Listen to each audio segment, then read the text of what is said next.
Департамент по благоустройству столичной администрации начал работы по очистке и приведению в порядок территории Пантеона 5 октября. Пантеон писателей, общественных деятелей и деятелей культуры Абхазии расположен на одном из склонов Сухумской горы. Территория не приводилась в порядок несколько лет, в результате чего все заросло травой и сорняком.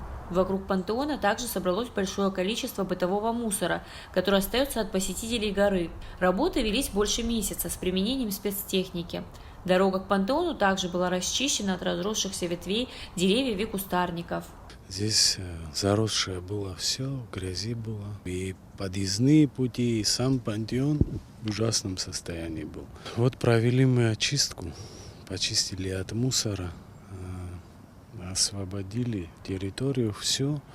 И подъездные пути, и дорогу почистили. Здесь много машин вывезли мусора. В основном зеленое хозяйство работало. Есть поручение главы администрации по поводу его облагораживания. И мы будем следить. Начальник управления благоустройства администрации города Сухум Саид Курыпа отметил, что в планах сделать освещение пантеона, привести в порядок ограду, поставить шлагбаум при въезде к пантеону и закрыть ворота, чтобы вход не был свободным. Элана Какаля, Давид Авец, пресс-служба администрации города Сухум.